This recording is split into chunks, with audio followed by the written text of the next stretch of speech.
Barnard's star is only 6 light-years away. It is the closest single star to our Sun, and in 2025 scientists confirmed it has 4 rocky worlds. For half a century, engineers have designed starships to reach it. One blueprint called for a 54,000-ton fusion probe that could arrive in just 50 years.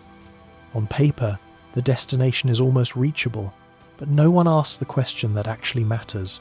Not whether we can aim a ship at Barnard's star, whether the ship, its computers, its hull, its air, its crew, its memory of why it launched, could survive long enough for arrival to mean anything at all. The answer is more frightening than the distance. If you enjoy deep dives into the science that shapes our future in the cosmos, do me a favour and hit that like button and subscribe. It really helps the channel grow, and I appreciate everyone who supports the channel. Now, get yourself comfortable. Let's begin.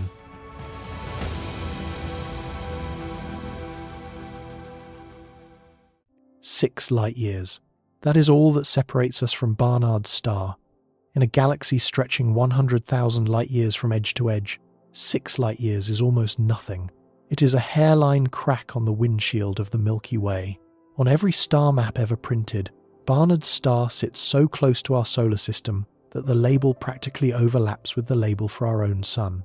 And that closeness has tortured astronomers, dreamers, and spacecraft engineers for more than a century. Because Barnard's star is not just nearby, it is nearby and interesting. It is nearby and moving. It is nearby and now confirmed to have planets. It is the single most tempting interstellar target that human beings have ever identified. And the distance that looks like a short walk on a chart is, in physical reality, approximately 35 trillion miles of cold, silent vacuum, where no engine we have ever built could keep running long enough to cross. The story of that temptation starts with a man squinting at glass plates in a darkroom in 1916. Edward Emerson Barnard was an American astronomer with an extraordinary eye for faint detail. He spent years comparing photographic plates of the same star fields taken at different times, searching for objects that moved. Most stars appear fixed against the cosmic background because they are so far away that their actual motion through space produces no visible shift over a human lifetime. But one dim red point in the constellation Ophiuchus refused to sit still. Barnard traced its position across plates, going back to 1888, and found that this faint object had drifted more than any other star on record. He announced the discovery, and the star was named after him. More than 100 years later, Barnard's star still holds the record for the largest proper motion of any known star. It moves 10.39 arcseconds per year across the sky. That might sound tiny to a human ear, but for a star, it is extraordinary. In a single human lifetime, Barnard's star drifts roughly 1/4 of a degree across the heavens, close to the apparent width of the full moon. Over a few centuries, its motion is visible to anyone comparing old charts to new ones. The sky around it literally rearranges itself. But proper motion was only part of what made this object fascinating. Spectroscopic measurements revealed something else. The star is not just moving sideways across our line of sight, it is heading toward us. Barnard's star is approaching the solar system at roughly 110 kilometers per second, racing inward on a trajectory that has been closing the gap for millennia. At that speed, it will continue drawing nearer for thousands of years. Around the year 12,000, it will reach its closest point, roughly 4 light-years from our Sun, briefly becoming the nearest star of all before its trajectory carries it away again into the depths of the galaxy. The combination of rapid sideways motion and high approach speed means Barnard's star is one of the most dynamic objects in our stellar neighbourhood, a red dwarf on a long inbound arc that brings it tantalizingly closer with every passing century. It is not waiting for us to come to it. In a cosmic sense, it is coming to us, and it is a red dwarf in every sense of the word. Barnard's star is tiny compared to our Sun. It has roughly 16% of the Sun's mass, and its diameter spans about 1/6 that of our star, making it closer in physical size to Jupiter than to the Sun, even though it outweighs the gas giant by a factor of more than 100. Its surface temperature hovers around 3,200 Kelvin, cool enough that it glows a deep dim red. Its total luminosity is approximately 1/2500th that of the Sun. If you swapped our star for Barnard's star, the Earth would freeze solid in a matter of days, even from just 6 light-years away. This star is far too faint to see with the naked eye. You need a decent telescope to spot it at all. It sits at an apparent magnitude of 9.5, lost in the background haze of fainter objects unless you know exactly where to look. There is another wrinkle that makes Barnard's star more complicated than its quiet appearance suggests. Red dwarfs are known for violent flare activity. Their powerful magnetic fields can produce sudden eruptions of radiation that temporarily multiply the star's brightness by several times. Barnard's star is classified as a flare star, designated V2500 Ophiuchi in variable star catalogues. It has been observed to produce X-ray and ultraviolet flares that would be devastating to any unshielded surface in close orbit. The 4 planets now confirmed around it sit so close that they are almost certainly bathed in periodic bursts of high-energy radiation far more intense than anything Earth experiences. For the 4 planets, this radiation is simply part of their environment, one more reason their surfaces are almost certainly sterile. But for anything artificial entering the system, something built from semiconductors and thin metal and polymer insulation, those flares represent a hazard that distance alone cannot convey. The star is not just dim, it is volatile, yet this dimness is, paradoxically, part of its appeal. Red dwarfs, like Barnard's star, are the most common type of star in the Milky Way, making up an estimated 70% of the entire stellar population. They burn their hydrogen fuel so slowly that they can shine for trillions of years, far outlasting hotter, brighter stars like our Sun. Barnard's star itself is ancient. Estimates place its age at roughly 10 billion years, more than twice the age of our solar system. It was already old when the cloud of gas and dust that would become Earth and the Sun first began to collapse. That longevity makes red dwarfs attractive targets for interstellar exploration because they represent stable, persistent destinations. A red dwarf will not explode or rapidly evolve during the centuries or millennia. It might take a starship to arrive. It will still be there, burning steadily, whenever a probe or crew finally shows up. The star is patient. The question is whether anything we send can be equally patient. None of that patience stopped astronomers from dreaming about what might orbit Barnard's star. The obsession with planets began in the 1960s, and it turned into one of the longest and most embarrassing sagas in the history of exoplanet science. The Dutch-American astronomer Peter van der Kamp spent decades at Sproul Observatory in Pennsylvania, photographing Barnard's star with painstaking precision. He was looking for a wobble. If a planet orbits a star, the planet's gravity tugs the star slightly back and forth as both objects circle their shared center of mass. That gravitational tug produces a tiny periodic shift in the star's apparent position that can, in principle, be measured from photographs taken over many years. In 1963, van der Kamp announced that he had found exactly such a wobble. He claimed Barnard's star was being pulled by a planet roughly 1.5 times the mass of Jupiter, a gas giant world orbiting one of the nearest stars in the sky. The announcement set the astronomical world alight. If confirmed, it would have been the first detection of a planet outside our solar system. Van der Kamp published in respected journals and refined his models over the following years, eventually proposing 2 Jupiter mass companions. His career became inseparable from the claim, defended and remeasured for decades. The problem was that the wobble did not come from a planet. It came from the telescope. Other astronomers eventually traced the apparent positional shifts to subtle changes in the Sproul refractor's primary lens, which had been adjusted, cleaned, and recoated during the years of van der Kamp's observations. Each modification shifted the star's measured position by a tiny amount, and those shifts accumulated into a pattern mimicking the gravitational signature of orbiting bodies. The false signal was not random noise. It was systematic, repeatable, and convincing, a phantom that looked exactly like a planet in every statistical test van der Kamp applied. That is why it fooled a careful, meticulous astronomer for decades. He was not sloppy. He was betrayed by his own instrument in a way that no one had anticipated or thought to check. Independent observations using different telescopes at different observatories found no wobble at all. By the late 1990s, the planetary claims were widely regarded as instrumental artifacts. Barnard's star, the most scrutinized nearby star in the sky, appeared to be barren. Decades of work had produced a cautionary tale about how desperately humans want to find worlds around the nearest stars, and how that desire can contaminate even rigorous science. The disappointment lingered for a long time. A fresh candidate planet surfaced in 2018, when a team using radial velocity data announced a possible super-Earth orbiting Barnard's star at a distance that placed it near the star's snowline, far enough from the dim red dwarf that water ice could persist on its surface.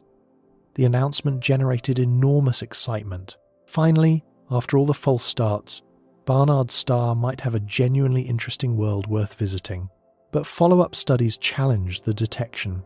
By 2021, independent analyses concluded that the supposed planet was likely another artifact, this time produced not by a telescope flaw but by the star's own magnetic activity cycles, periodic changes in the star's surface that shifted its spectral lines in ways that mimicked the gravitational tug of a planet. The signal vanished under closer scrutiny. Barnard's star was empty again, or so everyone thought. Then, in October of 2024, everything changed. An international team of astronomers using Espresso, an ultra-precise spectrograph mounted on the Very Large Telescope in Chile, announced the detection of a genuine planet orbiting Barnard's star. Not a super-Earth at a comfortable distance, something far smaller and far stranger. The planet, designated Barnard B, turned out to be a sub-Earth with a minimum mass of roughly 30% of our own planet. It was smaller than Earth, larger than Mars, and it was shockingly close to its star. Barnard B completes one full orbit every 3.15 days at a distance of just 0.02, 3 astronomical units from its star. For context, Mercury orbits our Sun at 0.39 astronomical units.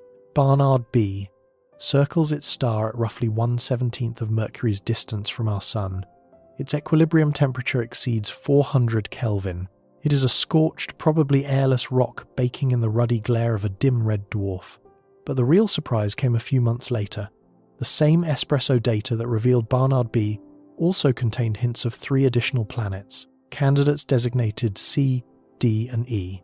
To confirm them, an independent team led by Ritwik Basant at the University of Chicago turned to Maroon X, a spectrograph specifically optimized for the dim light of red dwarf stars, mounted on the Gemini North Telescope in Hawaii. Their data, collected independently between 2021 and 2023, confirmed planets B, C, and D outright. And when the Maroon X measurements were combined with the Espresso data, the 4th candidate, Barnard E, also crossed the threshold into confirmed detection. The results were published in March of 2025 in the astrophysical journal Letters. After more than 60 years of false alarms, Barnard's star had finally given up its secrets. 4 confirmed planets now orbit this ancient red dwarf. All 4 are sub-Earths, rocky bodies with minimum masses ranging from about 19% to approximately 34% of Earth's mass. All 4 orbit extremely close to their host star, packed into a region far smaller than Mercury's orbit around the Sun.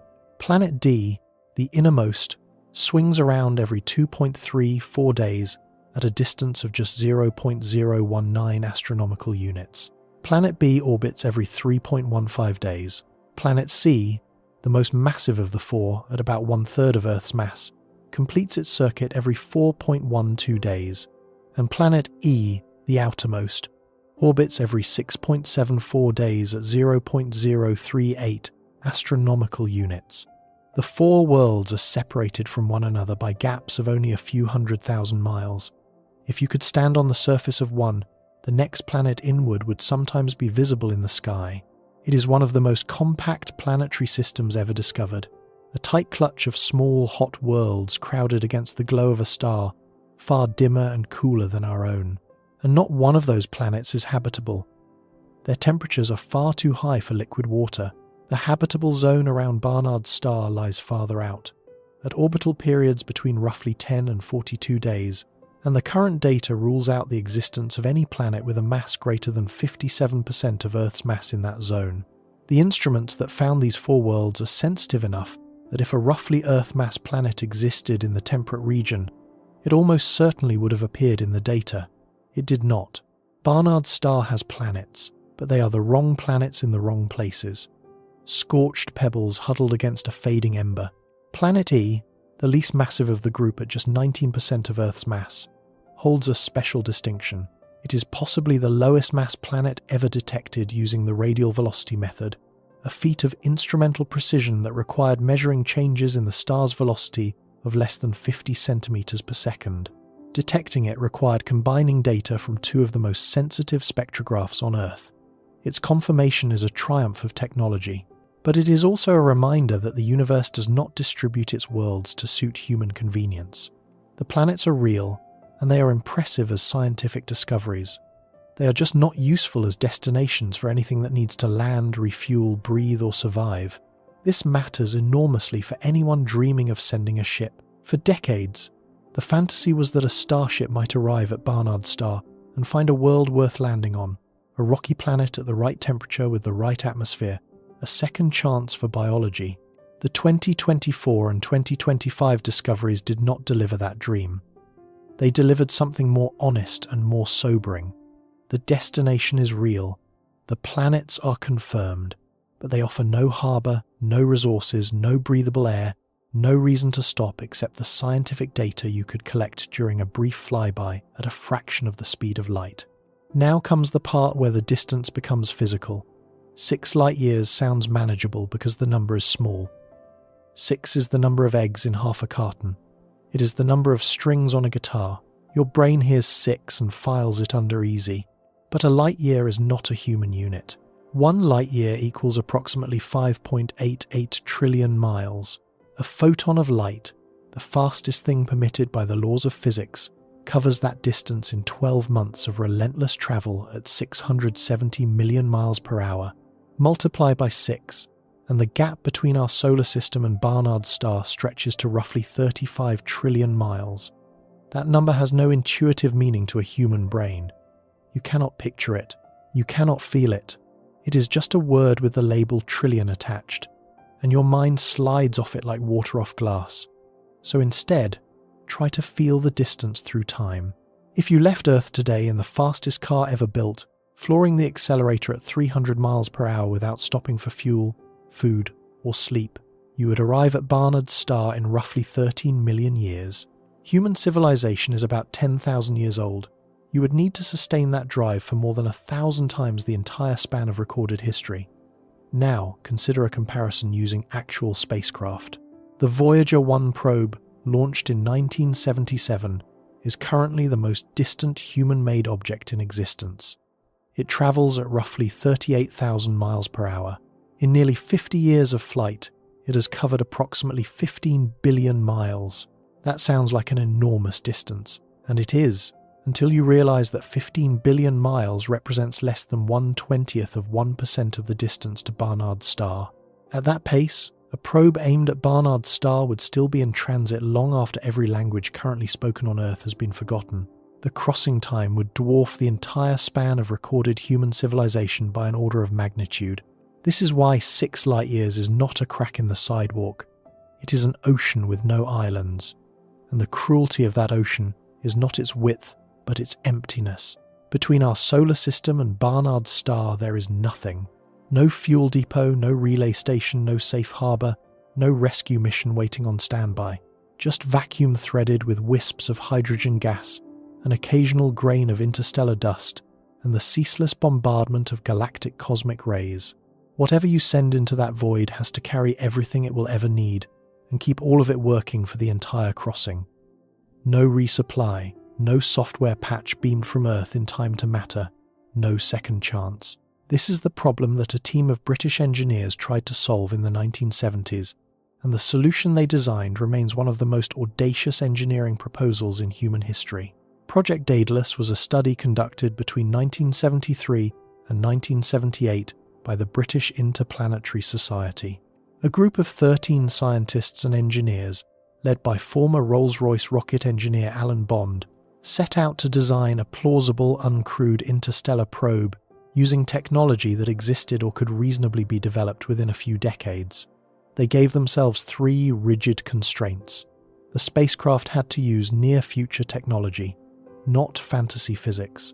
It had to reach its target within a single human lifetime, so the people who built it might live to see results, and the design had to be flexible enough to aim at any nearby star, not just one. The target they chose for their reference mission was Barnard's star. In the 1970s, Peter van der Kamp's wobble claims were still being actively debated, and many astronomers believed the star harboured at least one gas giant worth investigating. The prospect of flying past an alien Jupiter made Barnard's star the obvious destination. The probe they designed was staggering in its scale. Daedalus would be assembled in Earth orbit, and its total launch mass would reach 54,000 tons. Of that, 50,000 tons was fuel, 500 tons was scientific payload, the rest was structure. The completed vehicle would stand taller than a Saturn V rocket. Its engine was the key to everything. Conventional chemical rockets cannot reach interstellar speeds. The Daedalus team calculated that a chemical rocket carrying enough fuel to reach Barnard's star would need a fuel tank literally larger than the known universe. Solar sails lose their effectiveness far from the sun. Ion thrusters produce too little thrust for a 50-year sprint. The only viable option was nuclear fusion. Daedalus would carry pellets of deuterium and helium-3 and ignite them at a rate of 250 detonations per second. Each one a miniature thermonuclear explosion contained and directed by powerful magnetic fields acting as an engine nozzle. The first stage would fire for roughly 2 years, accelerating the ship. Then the spent first stage would separate, and the second stage would fire for another 1.8 years before shutting down. After that, Daedalus would coast unpowered for 46 years. By the time the engines fell silent, the probe would be travelling at approximately 12% of the speed of light, roughly 36,000 kilometers per second. At that velocity, it would cross the 6 light-year gap to Barnard's star in about 50 years. But the design carried a brutal compromise baked into its physics. Daedalus had no way to slow down. Carrying enough additional fuel to decelerate at the far end would have multiplied the ship's already colossal mass beyond any conceivable construction effort. So the probe was designed as a flyby. It would scream through the Barnard star system at 12% of light speed, covering the distance between the star's inner and outer planets in a matter of minutes. To compensate for the impossibly brief encounter, the ship carried 18 autonomous subprobes, smaller vehicles equipped with cameras, spectrometers, and other sensors that would be launched during the approach phase years before arrival. These subprobes, propelled by nuclear-powered ion drives, would scatter through the target system and collect as much data as possible during the frantic window of transit. The information would be relayed back to the Daedalus mothership, which would use its enormous 40-meter second stage engine bell as a communication dish to beam the results across 6 light-years back to Earth. The data would then take 6 more years to arrive. The earliest anyone on Earth would see results from a Daedalus mission launched today would be over half a century from now. The elegance of the Daedalus design was its honesty. It did not pretend interstellar travel was easy. It did not invoke warp drives or wormholes or any physics beyond what fusion engineering could plausibly deliver.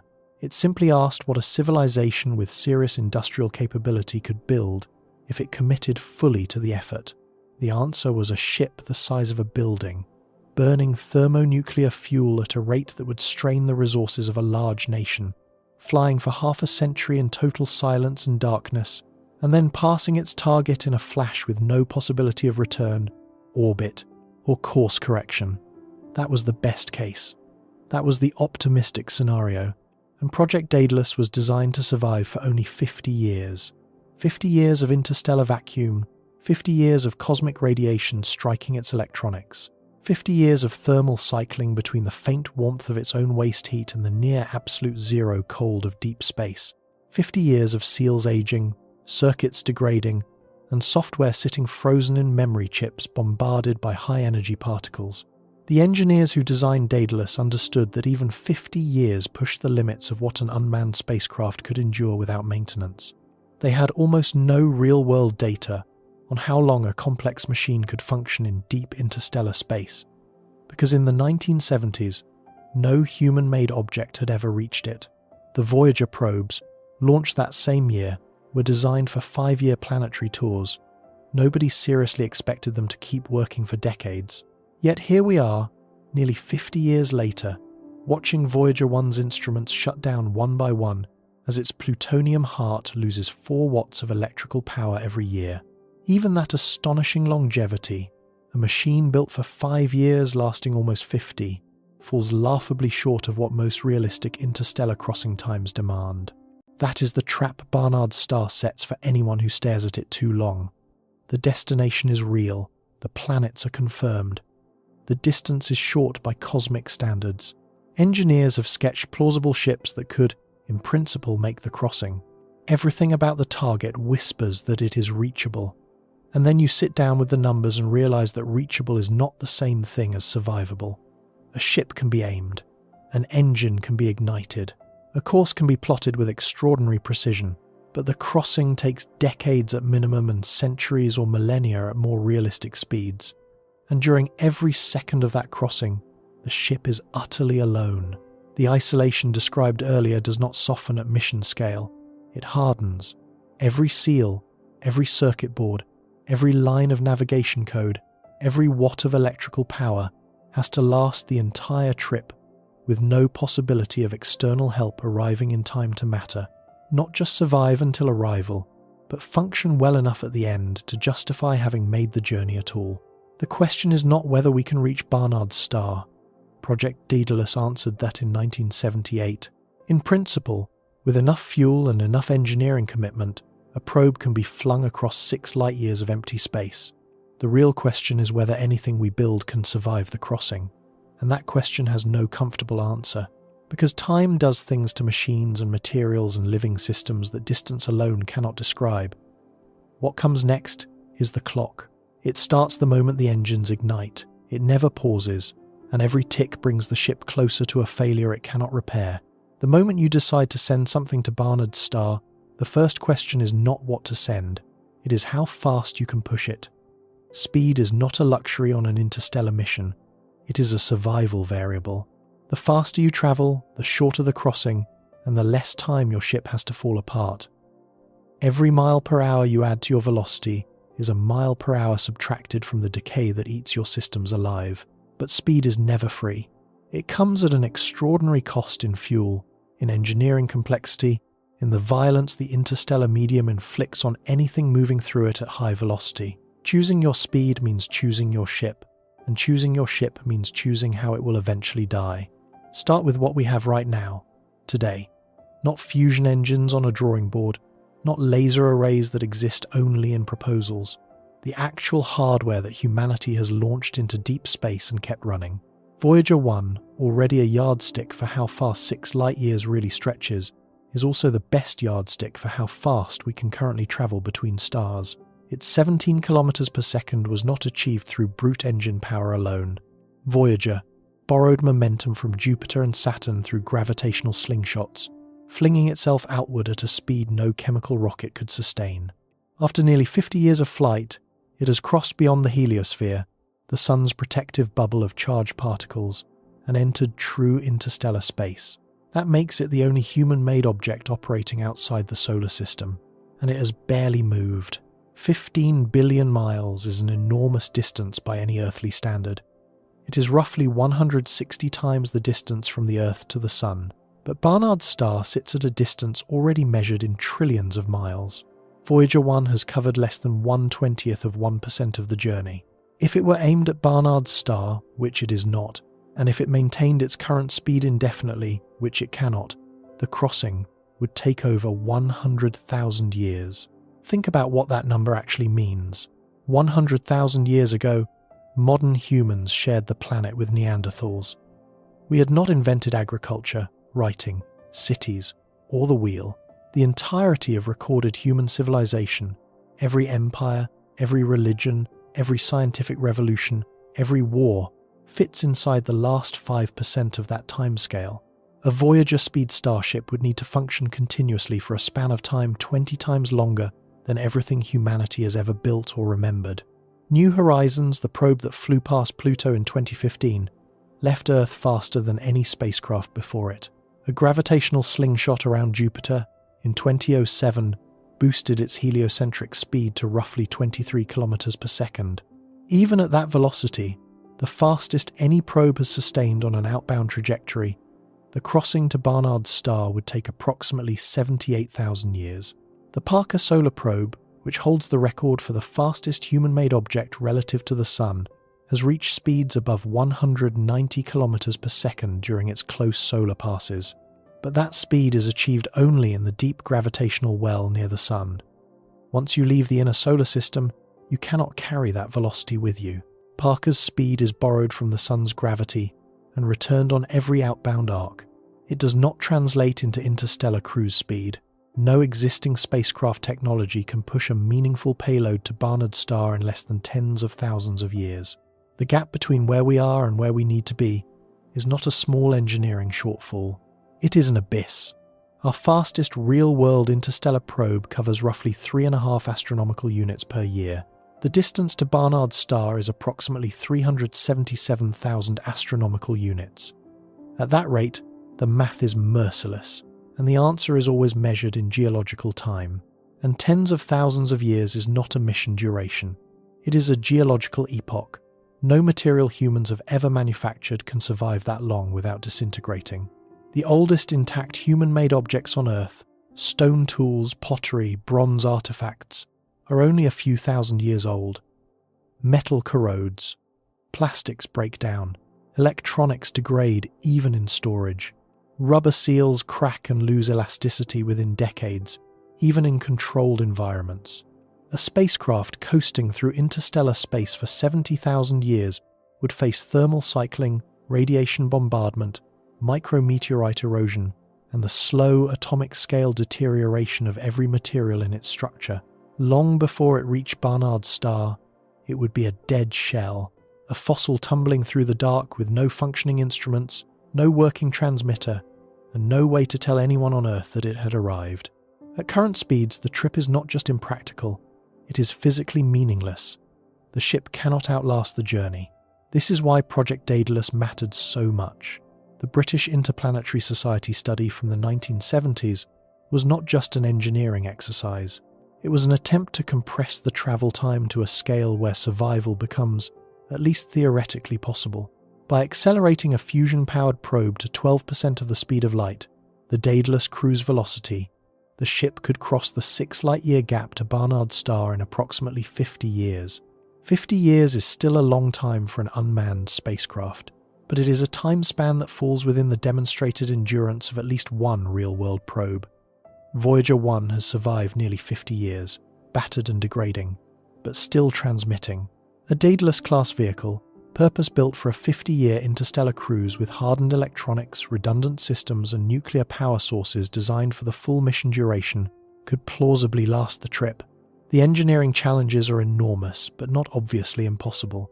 The catch is that Daedalus was designed as a flyby. It could not slow down. It would pass through the Barnard star system in a matter of hours, collecting data through sub-probes launched during the approach, and then continue into deep space forever. For an uncrewed science mission, that might be acceptable. You get your data, beam it home, and declare victory. But for anyone imagining a crewed mission, or even a probe meant to orbit a target planet and study it long-term, a flyby is useless. You need to decelerate, and deceleration at 12% of light speed requires carrying roughly as much fuel as you burned getting up to speed. That doubles or triples the ship's mass, which demands even more fuel to accelerate in the first place, which demands more fuel to decelerate. The numbers spiral upward exponentially. A Daedalus-class mission that could actually stop at Barnard's star would require a ship many times larger than the already colossal 54,000-ton original design. The engineering becomes staggering, and the survival challenge grows in proportion. More mass means more systems. More systems mean more potential failure points. More failure points mean a higher probability that something critical breaks before arrival. And crucially, a ship that decelerates must fire its engines twice, once at departure and once at arrival, which means the engines themselves must survive the entire 50-year cruise and then reignite flawlessly after decades of dormancy in deep space. An engine that sat unused for half a century, exposed to cosmic radiation, thermal cycling, and the slow creep of material fatigue, would need to perform as perfectly as it did on launch day. No human-built engine has ever been asked to do that. No one knows if it is possible. there is another speed regime worth examining, one that sits at the extreme upper end of what physics might allow within the next century. Breakthrough Starshot, announced in 2016 by physicist Stephen Hawking and investor Yuri Milner, proposed using a ground-based laser array to accelerate a tiny spacecraft to 20% of the speed of light. At that velocity, roughly 60,000 kilometers per second, the crossing to Proxima Centauri would take about 20 years. Adjusted for the slightly greater distance to Barnard's star, the flight time would be approximately 30 years. 30 years is remarkably short by interstellar standards. It is the kind of timescale where a mission scientist could launch a probe in mid-career and receive data before retirement. It sounds almost reasonable, but there is a brutal constraint built into the concept. Breakthrough Starshot achieves its speed by making the spacecraft absurdly small. The payload, nicknamed Starship, would weigh roughly 1 gram. It would be a centimeter-scale chip carrying a camera, a processor, a tiny power source, and a communication laser attached to a light sail a few meters across and thinner than a human hair. The ground-based laser array would hit the sail with a beam powerful enough to accelerate this featherweight craft from 0 to 20% of light speed in approximately 10 minutes. The acceleration would exceed tens of thousands of times Earth's gravity. No human body, no complex instrument package, no life support system, no shielded habitat could survive that force. Starshot is a concept for gram-scale probes, not for crewed vessels. It represents the fastest plausible interstellar crossing, but it applies only to objects so small and so simple that the concept of survival barely applies to them.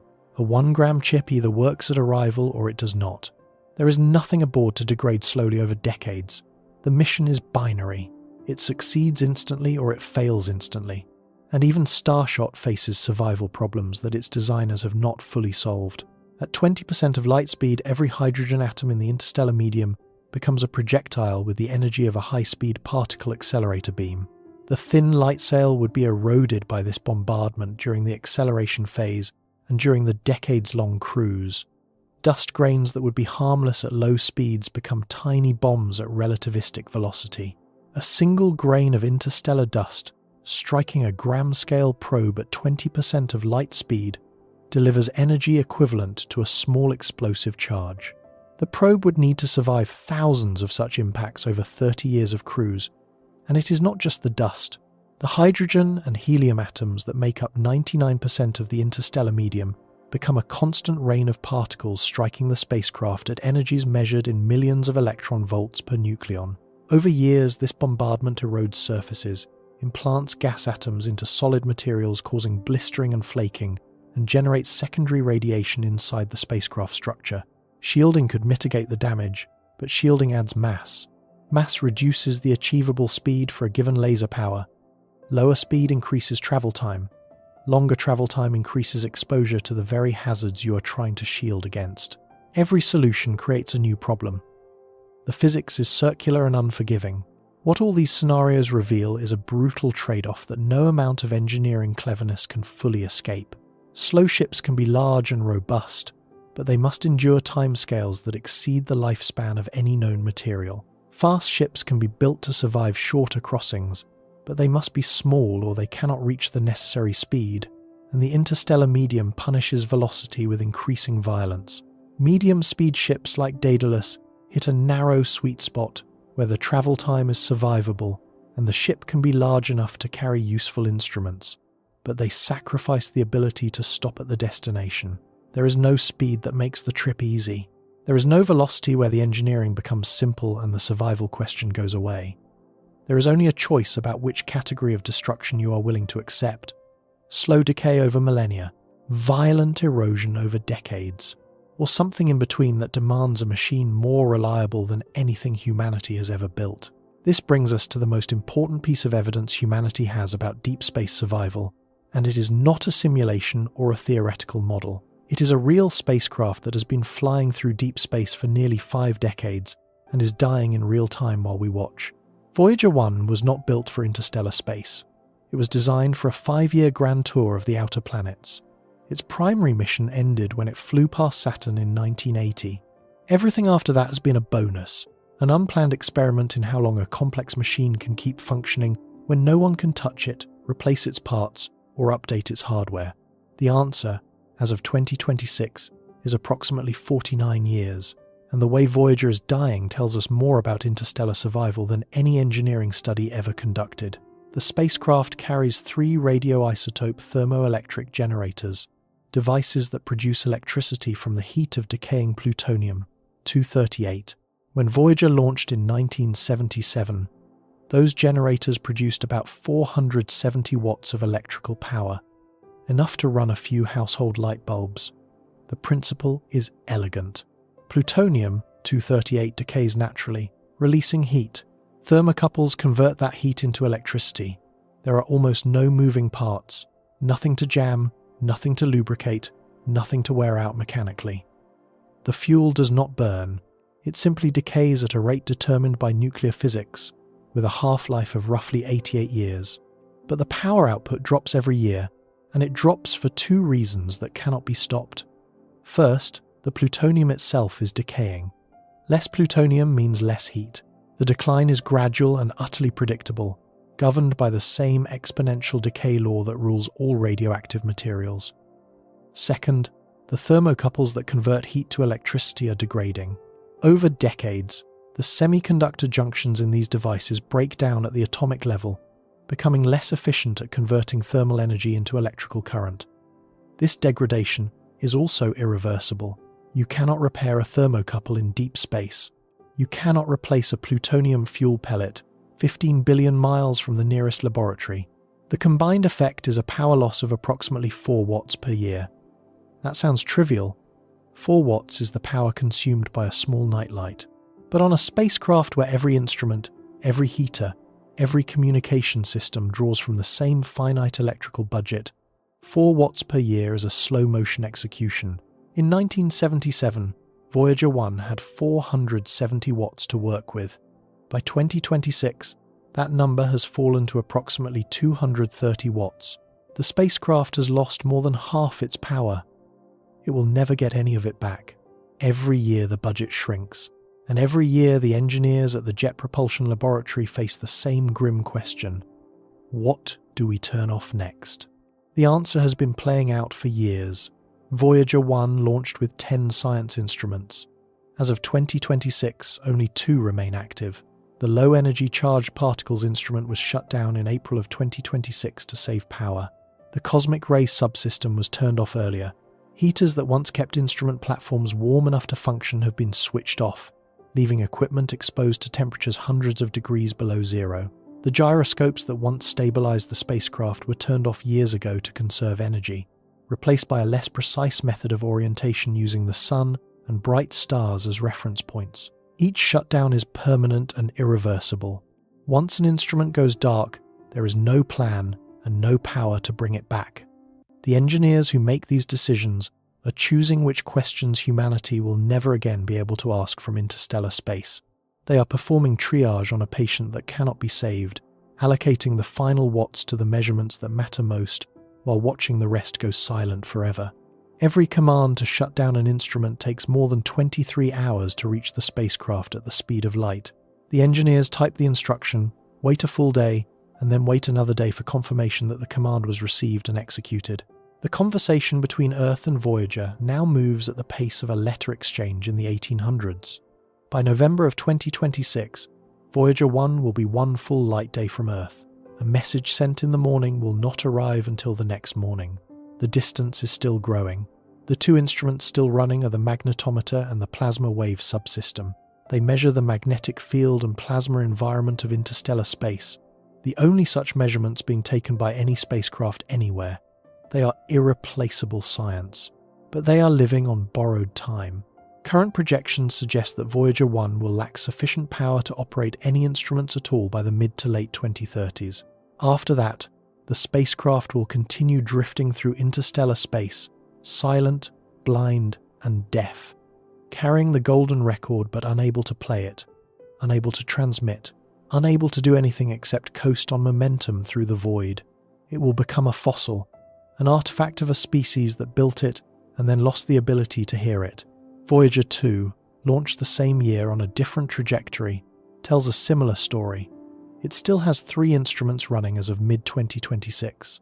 Engineers recently implemented a creative power-saving measure that squeezed roughly 1 extra year of operation out of the spacecraft by tapping into a small voltage reserve that was originally set aside as a safety margin. The maneuver bought time, but it did not buy a solution. The plutonium does not care about clever engineering. It decays at the same rate regardless of what the ground team does. The half-life of plutonium-238 is 87.7 years. That number was fixed at the moment the isotope was manufactured. No software update, no operational trick, no act of engineering brilliance can change the rate at which those atoms fall apart. Within a few years, Voyager 2 will face the same instrument-by-instrument shutdown that its twin is already enduring. Both probes will eventually go silent. Not because anything broke in the dramatic sense, not because a circuit failed or a wire snapped, but because the power simply ran out. Watt by watt, year by year, on a schedule that was written into the fuel the day it was loaded. Here is what the Voyager experience teaches anyone planning a mission to Barnard's star. These spacecraft were built by one of the most capable engineering organizations in human history, using the best materials and manufacturing techniques available in the 1970s. They were designed for 5 years. They have lasted nearly 50. That is an astonishing achievement, a testament to conservative engineering, redundant design, and the fundamental reliability of systems with very few moving parts. And yet, after less than 50 years, both spacecraft are functionally dying. Their power sources are fading, their instruments are failing, their ability to communicate with Earth is diminishing. They have traveled less than 1 light day from the Sun. Barnard's star is 6 light-years away. 6 light-years is more than 2,000 light days. Voyager has covered less than one of those 2,000 light days, and it is already shutting down. If you drew Voyager's journey as a line on a page, and then drew the remaining distance to Barnard's star on the same scale, Voyager's line would be invisible. It would be thinner than the ink, and the spacecraft at the tip of that invisible line is already running out of power. A Daedalus-class probe at 12% of light speed would need to survive for 50 years.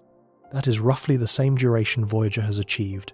In principle, it might be possible, but Daedalus would be a far more complex machine than Voyager. It would carry fusion engines, sub-probe deployment systems, autonomous navigation computers, high-gain communication arrays, and the structural mass to hold all of it together at speeds where the interstellar medium becomes a sandblaster. Every additional system is an additional failure point. Every additional failure point reduces the probability that the mission survives to completion. The Voyager probes are simple. They carry no engines for course correction. Their instruments are passive sensors. Their computers have less processing power than a modern pocket calculator. And even with that simplicity, they are dying on schedule, ground down by the patient, implacable physics of material decay and isotope depletion. Now imagine a crewed starship, a vessel designed to carry human beings to Barnard's star.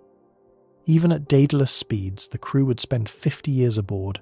They would need air, water, food, medical care, gravity or its equivalent, radiation shielding, psychological support, and meaningful work to occupy their days for half a century. The power requirements alone would dwarf Voyager's by a factor of thousands. Life support systems would need to run continuously without resupply. The ship's structure would need to withstand not just vacuum and radiation, but the biological demands of living organisms. Heat, moisture, waste products, microbial contamination. A crewed vessel is not a sealed instrument package drifting through clean vacuum. It is a living ecosystem in a tin can, and ecosystems are infinitely more fragile than electronics. Consider the crew themselves, not as an abstraction, but as individual human bodies aging inside a metal tube. A flight engineer who boards the ship at 30 years old will be 80 when it arrives at Barnard's star. She will have spent her entire adult life, every birthday, every meal, every night of sleep, inside a pressurized volume smaller than a large office building. Her bones will have lost density despite whatever exercise regimen the mission prescribes, because no artificial gravity system yet proposed perfectly replicates the constant 1G loading a skeleton requires. Her muscles will have atrophied and partially rebuilt in cycles governed by the ship's centrifuge schedule, never quite reaching her Earth baseline. Her eyes may have changed shape, a phenomenon already documented in astronauts after months aboard the International Space Station, where increased intracranial pressure in reduced gravity subtly flattens the eyeball and degrades vision. Over 50 years, these effects would accumulate in ways no medical study has ever tracked. She will need dental care, cardiac monitoring, cancer screening, and eventually geriatric support, all provided by a medical bay that launched with a finite supply of drugs, a limited set of surgical tools, and no ability to call for a specialist. If she develops a condition that the onboard medical database does not cover, or that requires equipment the ship does not carry, she will manage it or she will not. There is no hospital ship following behind. Every crew member ages on a schedule that the mission cannot pause, cannot slow, and cannot reset. The ship may last 50 years. The question is whether the people inside it can last 50 years and still be capable of doing the work that justifies their presence. At slower speeds, the problem becomes absurd. A ship travelling at 1% of light speed would need roughly 600 years to reach Barnard's star. That is a generation ship. Not a crew that launches and arrives within a single lifetime, but a population that reproduces aboard the vessel, raising children and grandchildren and great-grandchildren who have never seen a planet, never felt wind, never stood under an open sky. The ship is their entire world. The mission is not a journey.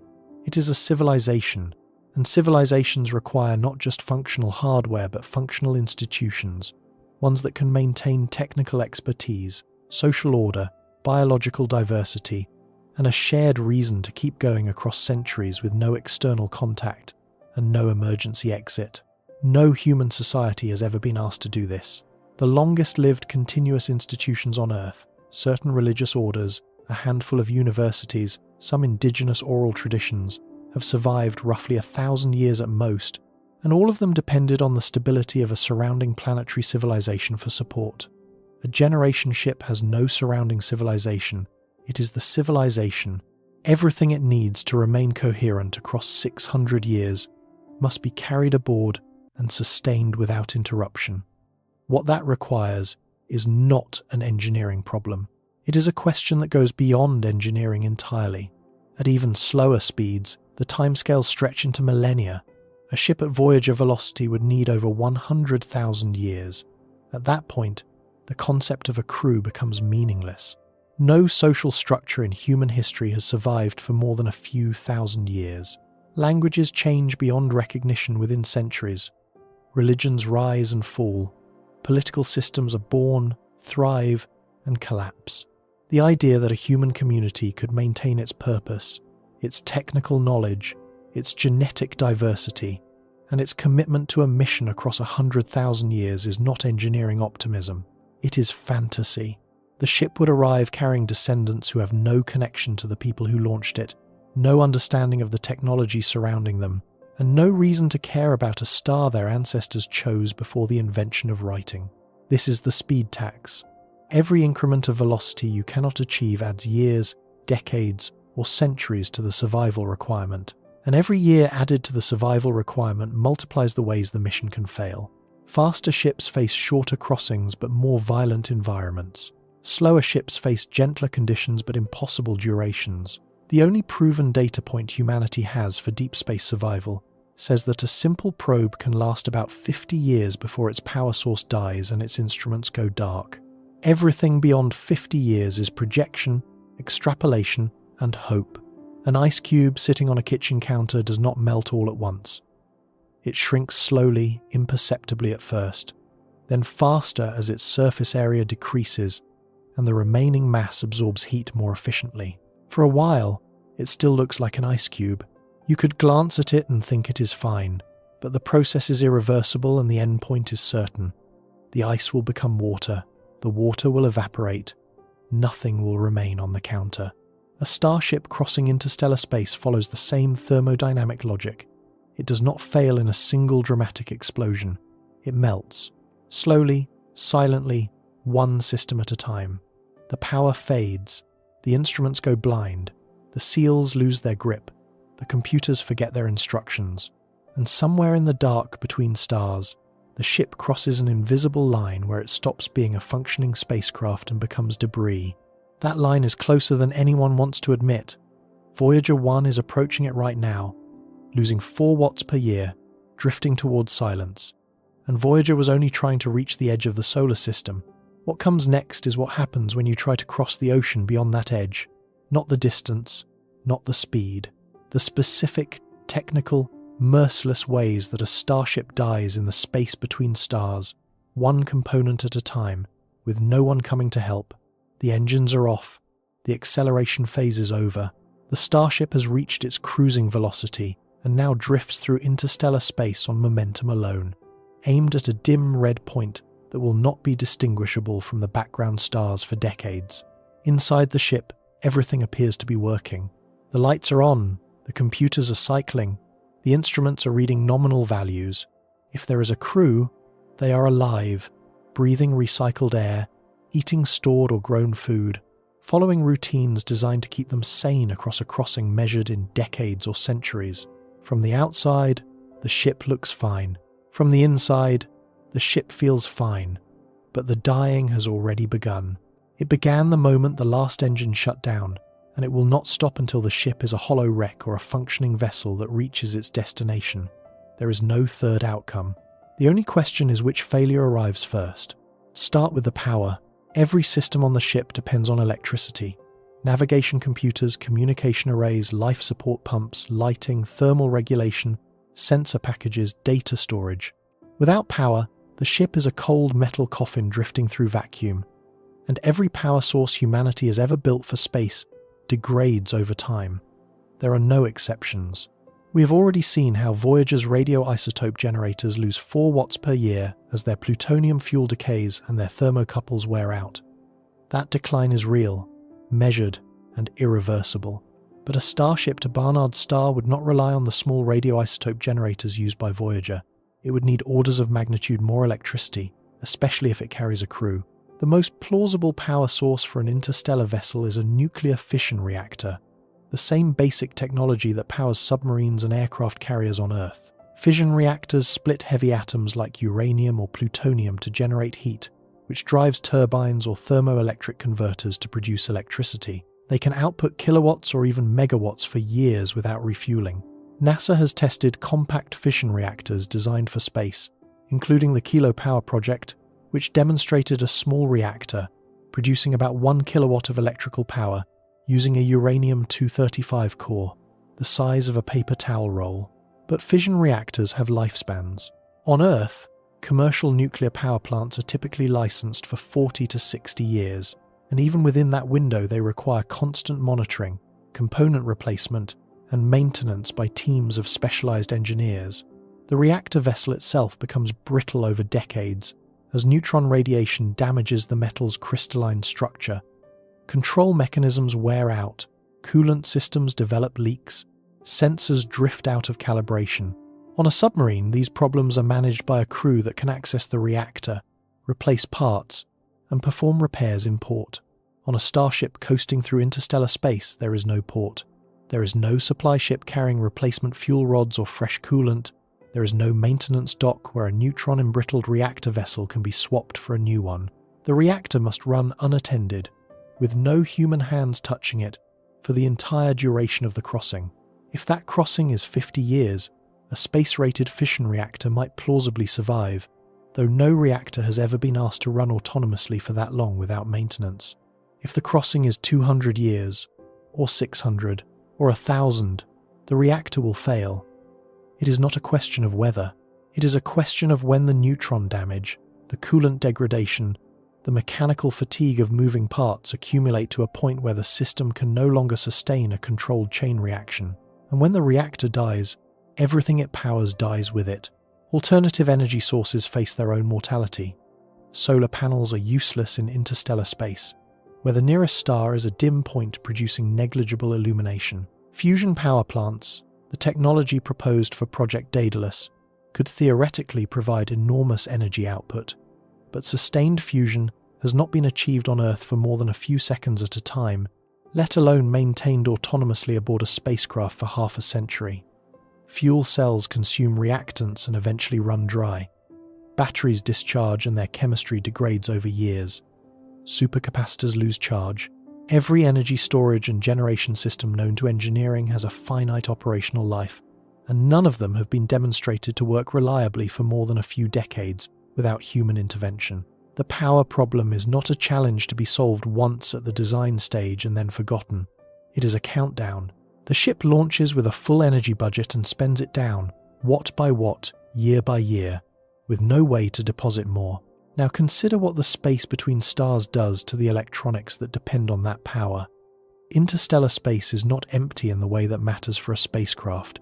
It is flooded with galactic cosmic rays, high-energy particles that originate from supernovae, neutron star collisions, and other violent events across the Milky Way. These particles, mostly protons but also heavier nuclei like iron and carbon, travel at nearly the speed of light and carry energies that can penetrate meters of solid shielding. Inside the solar system, the sun's magnetic field and the heliosphere partially deflect lower-energy cosmic rays, reducing the flux that reaches Earth-orbiting satellites and nearby spacecraft. Once a ship leaves the heliosphere and enters true interstellar space, that protection vanishes. The full, unshielded cosmic ray flux hammers the vessel from every direction, constantly, for the entire crossing. The damage cosmic rays inflict on electronics is cumulative and relentless. When a high-energy particle strikes a semiconductor chip, it deposits energy along its path through the material. This energy can knock electrons out of their normal positions, creating transient electrical signals in circuits that are supposed to be quiet. In computer memory, a single cosmic ray strike can flip a stored bit from 0 to 1 or from 1 to 0, an event engineers call a single event upset. On Earth, these bit flips are rare enough that error-correcting memory can catch and fix most of them. In interstellar space, the cosmic ray flux is higher, and the exposure time is measured in decades rather than hours. Over 50 years of flight, billions of bit flips would occur across the ship's computer systems. Error-correcting codes can handle many of them, but error correction is not perfect. Some flips will escape detection, some will corrupt critical data, some will alter navigation parameters or sensor calibration values in ways that are not immediately obvious but accumulate over time into significant errors. Beyond individual bit flips, cosmic rays cause a slower, deeper form of damage called total ionizing dose degradation. Every particle that passes through a semiconductor deposits a tiny amount of energy that permanently alters the material's electrical properties. Oxide layers in transistors accumulate trapped charges. Threshold voltages shift. Leakage currents increase. Over years, the cumulative dose degrades the performance of every electronic component on the ship. Transistors become slower. Sensors become noisier. Amplifiers lose gain. The computers do not fail all at once. They get worse, gradually, like a photograph fading in sunlight. Radiation-hardened electronics can withstand higher doses, but radiation hardening does not make chips immortal. It raises the threshold. A hardened chip rated for 100 kilorads of total dose will survive longer than a commercial chip rated for 5 kilorads, but both will eventually succumb, and 100 kilorads is a dose that could be accumulated in a matter of decades in unshielded interstellar space. The ship's computers are dying from the moment they leave the heliosphere. The only variable is how fast.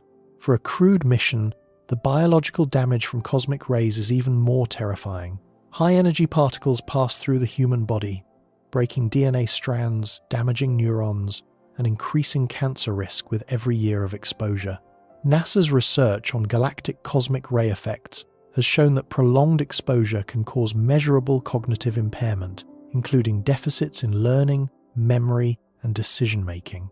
The particles are so energetic that no practical amount of shielding can stop all of them. Even meters of water or polyethylene, among the best shielding materials known, merely reduce the flux rather than eliminating it.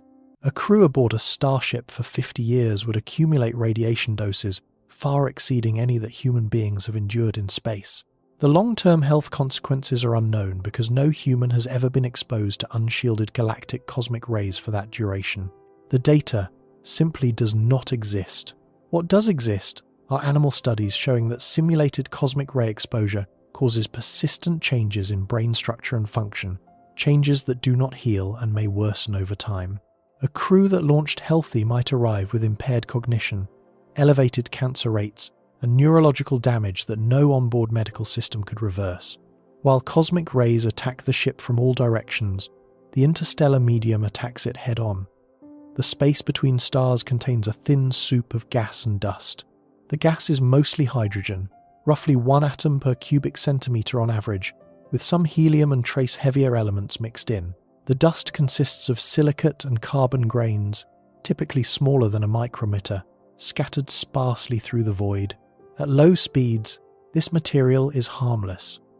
Voyager 1 passes through it at 17 kilometers per second with no measurable erosion. But at the velocities required for a practical interstellar crossing, the interstellar medium transforms from a negligible background into a destructive force. At 10% of the speed of light, roughly 30,000 kilometers per second, every hydrogen atom in the ship's path strikes the forward hull with the energy of a proton beam in a particle accelerator. The impact energy scales with the square of the velocity. Double the speed and the energy per atom quadruples. At 12% of light speed, the Daedalus cruise velocity, the forward surface of the ship experiences a continuous bombardment equivalent to being inside a low-intensity particle accelerator running non-stop for 50 years. The protons do not just bounce off. They penetrate the hull material, depositing energy, generating secondary radiation, and implanting hydrogen atoms into the solid structure. Over years, the implanted hydrogen accumulates. It forms bubbles within the metal or composite material. The bubbles grow, weaken the structure, and eventually cause blistering and flaking on the surface, a process called exfoliation. The ship's forward face is being eaten alive from the inside out by the very atoms it flies through. The dust is worse. A typical interstellar dust grain has a mass of roughly a trillionth of a gram. At rest, it is invisible and irrelevant. At 10% of light speed, even that tiny grain strikes with enough energy to vaporize itself and a small crater of hull material in a flash of plasma and secondary radiation. Larger grains, those closer to a microgram, hit with the energy of a small explosive charge. The impact does not leave a neat hole. It excavates. Each impact is tiny, but over a 6 light-year crossing, the ship's forward surface encounters billions of such grains. The cumulative effect is like running a belt sander across the hull at a molecular level. Sensors, optics, antenna surfaces and thermal coatings are particularly vulnerable. A camera lens struck by a few hundred dust grain impacts would be pitted and clouded. A communication dish eroded by billions of microscopic craters would lose signal strength. The ship does not need to hit a rock to be damaged. The background haze of interstellar dust, material so thin that a cubic mile of it contains less mass than a grain of table salt, becomes a sandblaster when you fly through it fast enough.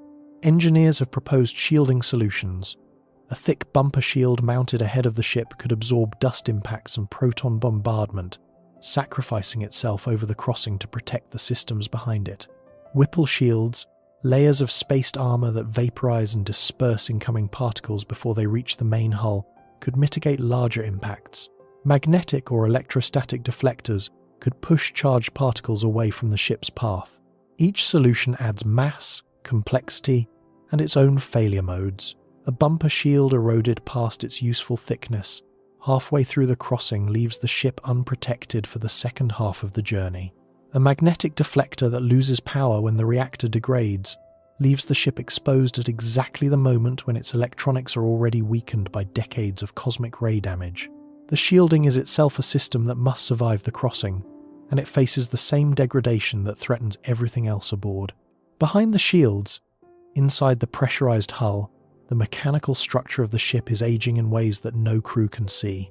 Every material has a fatigue life, a number of stress cycles it can endure before microscopic cracks begin to form in its structure. In interstellar space, thermal cycling provides those stress cycles relentlessly. The side of the ship facing the void radiates heat into the near absolute zero background of deep space. The side facing the ship's own waste heat or internal systems stays warmer. This temperature gradient creates differential expansion and contraction in the hull materials. Every rotation of the ship, every change in internal heat distribution, Every fluctuation in reactor output produces a small thermal stress cycle. Over decades, tens of millions of such cycles accumulate. Microscopic cracks nucleate at grain boundaries in metals and at stress concentrations in composite materials. The cracks grow slowly, invisibly, measured in nanometers per cycle. By the time they become detectable, they may already be close to critical length. A pressurized hull that looked perfectly sound on inspection could be riddled with fatigue cracks too small to see, but too numerous to ignore. Seals degrade.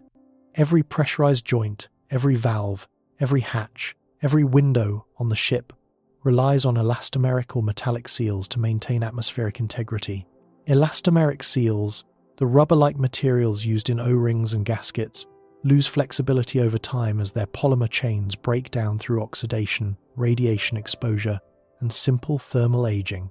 A seal that was flexible and resilient at launch becomes brittle and cracked after 20 years, and potentially useless after 50. Metallic seals are more durable but less forgiving. They rely on precise surface contact and can be degraded by thermal cycling, vibration, or the accumulation of microscopic debris in the sealing surface. Lubricants evaporate or decompose. Bearings in rotating machinery develop wear particles that contaminate the lubricant and accelerate further wear. Springs lose their temper. Wiring insulation becomes brittle and cracks, exposing conductors to short circuits. Every component has a design life, and in an interstellar environment where nothing can be replaced, that design life is a death sentence with a known expiration date. Imagine a house locked shut with no one allowed inside to perform maintenance. No plumber, no electrician, no roofer. The house is well built, made of good materials, sealed against the weather. How long does it last? In a temperate climate on Earth, an unoccupied house begins showing serious deterioration within 10 to 20 years.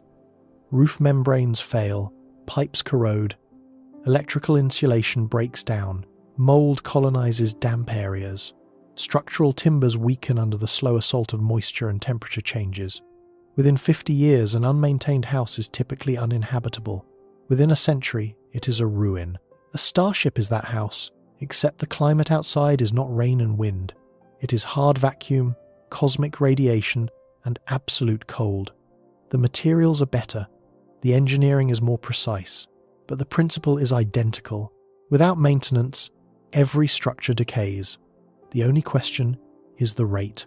The European Space Agency's Project Cassandra, announced in 2026, is exploring self-healing composite materials that could autonomously repair cracks in carbon fiber structures using embedded heating elements and a special polymer matrix. It is a promising technology for reusable launch vehicles that return to Earth for inspection after each flight, but it addresses only one failure mode, cracking in composite panels, and it requires a power source to activate the heating element. It does not repair corroded wiring. It does not replace degraded seals. It does not fix a reactor whose fuel rods are embrittled by neutron damage. The gap between what self-repair technology can do today and what an interstellar starship would require is not a gap. It is a canyon. True autonomous self-repair, the ability of a ship to diagnose any failure in any system and fabricate replacement parts from onboard materials without human guidance, does not exist outside of science fiction. Theoretical proposals involving nanoscale robots that could crawl through the ship's structure, repairing damage at the molecular level, remain speculative. No such system has been demonstrated in a laboratory, let alone in space. The Starship must survive with the components it launched with, and every one of those components has a clock ticking inside it. Then there is the problem that connects every other failure mode and makes all of them worse: life support. A crewed starship is not just a vehicle. It is a closed ecosystem, a miniature biosphere that must recycle air, water, food, and waste without any external input for the entire duration of the crossing. The technology for doing this is called an Environmental Control and Life Support System, often abbreviated as ECLSS. NASA has operated such systems aboard the International Space Station for more than 2 decades. The results are sobering. A study found that total maintenance time for the ECLSS, over 865 days, exceeded the original design estimate by a factor of 22, not 22% more, 22 times more. The oxygen generation system was a particularly persistent source of failures, requiring far more crew intervention than engineers had predicted. Water recycling systems clogged and leaked, needing frequent component replacements shipped from Earth. Carbon dioxide scrubbers wore out faster than expected. The system worked, but only because a continuous pipeline of spare parts, replacement filters, and fresh chemicals flowed upward from the planet's surface on cargo vehicles every few months. Without that resupply chain, the station's life support would have failed catastrophically within a few years. An interstellar starship has no resupply chain. Every filter, every chemical cartridge, every pump diaphragm, every sensor in the life support system must either last the entire crossing or be manufactured aboard the ship from raw materials carried at launch. No closed-loop life support system has ever operated at full closure, meaning zero external input, for more than a few years in any test conducted on Earth. Russia's biocycle stubments, Japan's closed ecology experiment facilities, and the European Space Agency's Melissa project have all demonstrated partial closure using algae and higher plants to recycle fractions of air and water. None achieved total closure.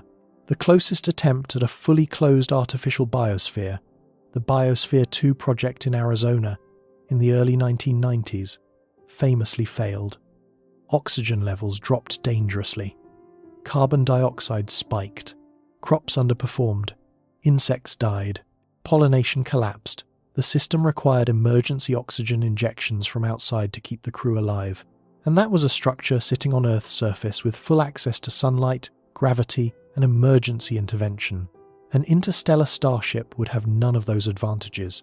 The biological components of a closed life support system introduce a category of failure that no amount of mechanical engineering can fully control. Living organisms are not machines. Plants respond unpredictably to changes in light spectrum, gravity, air composition, and microbial environment. Algae cultures can crash if contaminated by a single invasive microorganism. Soil ecosystems evolve over time in ways that may reduce crop yields or alter nutrient cycling. The microbiome of the ship itself, the community of bacteria, fungi, and other microorganisms that colonize every surface and every human body aboard, will shift and evolve over generations in ways that cannot be predicted from short-duration experiments. A pathogen that was harmless at launch could evolve virulence over decades of isolation in a closed environment, with no genetic input from outside.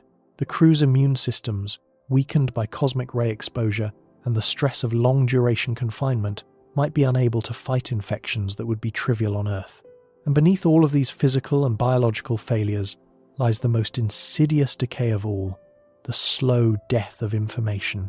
Every computer aboard the ship stores its data as patterns of electrical charge or magnetic orientation in physical media. Those patterns degrade over time. Solid-state memory cells lose their charge. Magnetic storage media demagnetize. Optical storage surfaces degrade under radiation exposure. The phenomenon is called bit rot, and it is not theoretical. Data archivists on Earth already struggle to preserve digital information over spans of mere decades. File formats become obsolete. Storage media become unreadable. Hardware needed to interpret old data formats ceases to exist. On a starship, these problems are compounded by cosmic ray bombardment that actively corrupts stored data, by the impossibility of migrating archives to new hardware that does not exist aboard, and by the gradual failure of the processors needed to read and interpret the data at all. Imagine a library where the pages of every book are slowly erasing themselves, one word at a time at random. For the first few years, the losses are unnoticeable. A word missing here, a paragraph faded there. The librarians can fill in the gaps from memory or context. But after 20 years, entire chapters are gone. After 50 years, some books are unreadable. After a century, the library still stands. The shelves still hold their volumes, but the knowledge they contained has dissolved into blank pages. The ship's computers are that library. The navigation database, the maintenance manuals, the medical records, the mission protocols, the crew genealogies, the cultural archives, all of it stored in physical media that decays one bit at a time under the relentless assault of time and radiation. Redundant copies help, error-correcting codes help, but neither is perfect over interstellar timescales. Given enough time, the information rots faster than it can be repaired. The software itself is another vulnerability. A modern spacecraft runs millions of lines of code governing everything from attitude control to air recycling to communication protocols. That code was written by human programmers who made assumptions about the environment, the hardware, and the mission profile. Over decades of operation, the hardware changes, sensors drift, processors slow, memory sectors fail and are mapped out. The software, frozen at the version uploaded before launch, gradually becomes less and less compatible with the hardware it runs on. Bugs that were latent at launch may surface under conditions that never occurred during testing. Error handling routines written for a 5-year mission may not scale to a 50-year timeline. Autonomous update systems could introduce new bugs while fixing old ones, with no ground team to review the changes. The ship's intelligence, its ability to monitor itself, diagnose problems, and respond to emergencies rests entirely on software that is aging, degrading, and increasingly mismatched to the hardware it controls. Put all of these failure modes together and a pattern emerges. The Starship does not die from a single catastrophic event. It dies from 1,000 small wounds that accumulate faster than they can be healed. The power fades, the electronics degrade, the hull erodes, the seals crack, the life support drifts out of balance, the data corrupts, the software decays. Each failure makes the others worse. A ship with less power cannot run its full suite of error correction algorithms, which means more data corruption, which means less reliable navigation, which means a greater chance of missing the target entirely. A hull weakened by dust erosion is more vulnerable to cosmic ray penetration, which accelerates electronic degradation, which degrades the ship's ability to monitor its own hull integrity. The failures do not line up politely and wait their turn. They cascade. They compound. They feed on each other in loops that tighten with every passing year. And none of this accounts for the one failure mode that no engineer can design around: the unknown. The event that was not in the failure analysis because no one imagined it could happen. A rogue object drifting between stars, too small to detect and too large to survive hitting. A previously unobserved phenomenon in the interstellar medium that damages the ship in a way no simulation predicted. A biological mutation in the ship's microbiome that renders a critical food crop inedible. An interaction between two degrading systems that produces a failure neither system would have caused alone. Over a 50-year crossing, the probability of encountering at least one surprise that the designers did not anticipate is significant. Over a 600-year crossing, it is virtually certain. The ship is not dead yet. It is wounded, leaking, corroding, forgetting, and accumulating damage at a rate that depends on its speed, its shielding, its redundancy, and a generous helping of luck. But somewhere between departure and arrival, it will cross an invisible threshold where the accumulated failures exceed the ship's remaining capacity to function. The lights will dim, the air will thin, the computers will lose track of where they are, and the ship will continue drifting toward Barnard's star, because momentum does not require electricity, arriving not as an explorer but as wreckage. What remains is the cruelest part of this story. What happens if the ship does survive? What happens if it arrives at the Barnard star system, with its instruments still reading, its crew still breathing, its computers still calculating? What does it find there, and is anything left aboard still capable of caring? Suppose the ship survives. Suppose, against every degradation pathway catalogued in the previous chapter, the Starship to Barnard star holds together. The reactor still hums. The computers still calculate. The hull still holds atmosphere. The communication dish still points toward a sun so distant it has become just another star in the sky behind the ship. Whether the vessel carries a crew or only instruments, it crosses the last billion miles of interstellar vacuum and enters the gravitational neighborhood of a dim red dwarf that has been waiting, indifferent and ancient, for the entire duration of the journey. The ship has arrived. The question that now rises is the one that should have been asked before the engines ever ignited. Arrived at what? But first, for a moment, look through the forward cameras. After decades of blackness relieved only by the cold pinpricks of background stars, the view ahead has changed. Barnard's star, which spent most of the journey as an unremarkable red point indistinguishable from 1,000 others, has swollen into something new. It is no longer a star in the navigational sense, a coordinate to aim for. It is a presence, a dim, ruddy disk hanging in the void, casting light that has no earthly equivalent. Sunlight is white, or nearly so, a blend of wavelengths that human eyes evolved to interpret as neutral brightness. The light of Barnard's star is nothing like that. It is deep red, shifted toward the infrared, heavy with wavelengths that human vision can barely detect. Objects illuminated by it would look alien in ways that are difficult to describe without experiencing them. Colors would collapse. Blues and greens would vanish into muddy darkness. Reds and oranges would dominate. The interior of the ship, if the crew opened a viewport and let raw starlight in, would look as though everything had been dipped in dark amber. Shadows would stretch longer and softer than they do under a yellow star, because the light source is cooler and its radiation curve peaks at a wavelength the eye registers as barely luminous.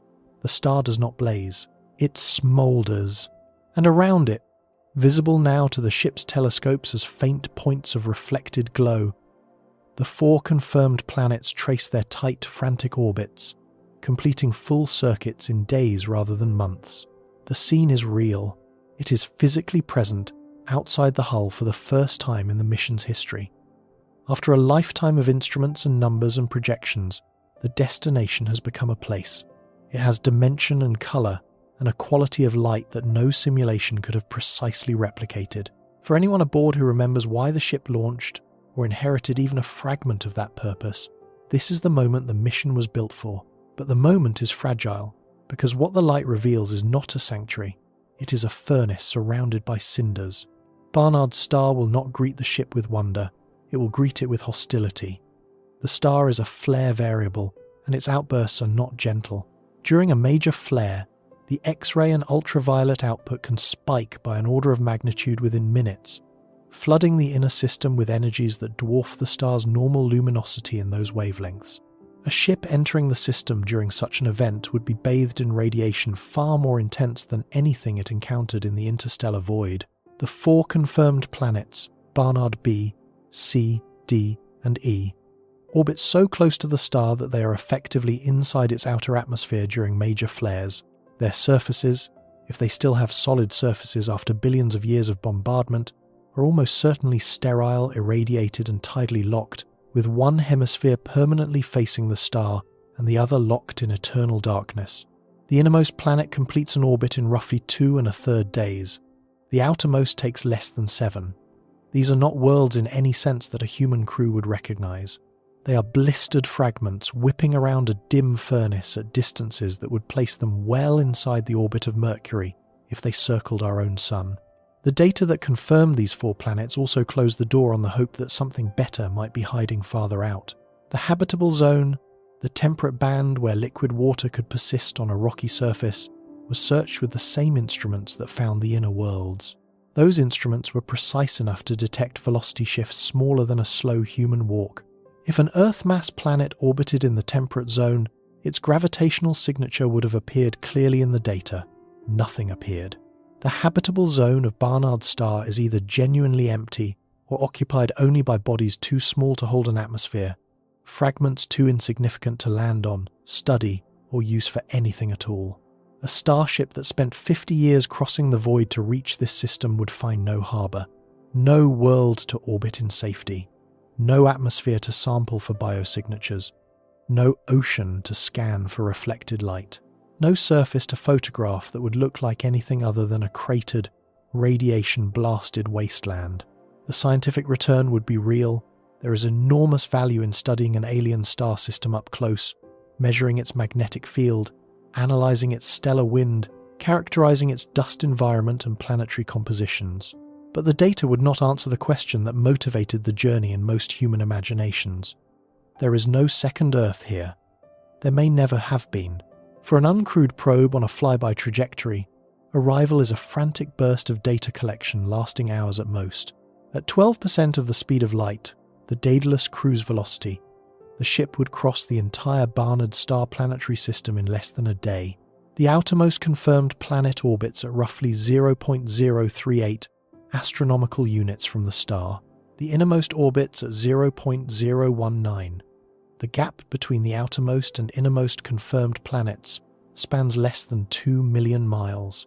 At 36,000 kilometers per second, the probe would traverse that entire span in roughly 80 seconds. 80 seconds to justify 50 years of flight. Every camera, every spectrometer, every magnetometer aboard must collect its data within a window narrower than a commercial break on television. If a single instrument has failed during the crossing, if a lens is pitted by dust impacts, or a detector is degraded by decades of cosmic ray exposure, that instrument's contribution to the mission is gone. There is no second pass. There is no circling back for another look. The ship will continue past Barnard's star and into the void beyond, never to return. The sub-probes launched during the approach would have more time, depending on their own velocities and trajectories, but they too are transient visitors screaming through a system they cannot pause to examine. The data they collect would then need to be compressed, stored, relayed to the mothership, and transmitted back toward Earth across 6 light-years of void. The first results would arrive on Earth roughly 6 years after the flyby, more than half a century after the mission launched. The scientists who designed the instruments might be dead by then. The agency that funded the mission might no longer exist. For a ship that can decelerate, the situation is different, but not necessarily better. A vessel that slows down and enters orbit around Barnard's star would have time to study the system thoroughly, but it must orbit something, and the options are grim. Orbiting the star itself is possible but provides no stable platform for planetary observation at close range. Orbiting one of the 4 confirmed planets means parking next to a tidally locked rock in a bath of stellar radiation with no resources to harvest and no atmosphere to use for aerobraking or refueling. The ship would orbit in silence, running its instruments, transmitting data homeward, and slowly consuming whatever reserves it brought. If its reactor is still running, it could operate for years or even decades in orbit. If its reactor is failing, as it almost certainly would be after a multi-decade crossing, the orbital phase becomes a race to collect data before the power dies entirely.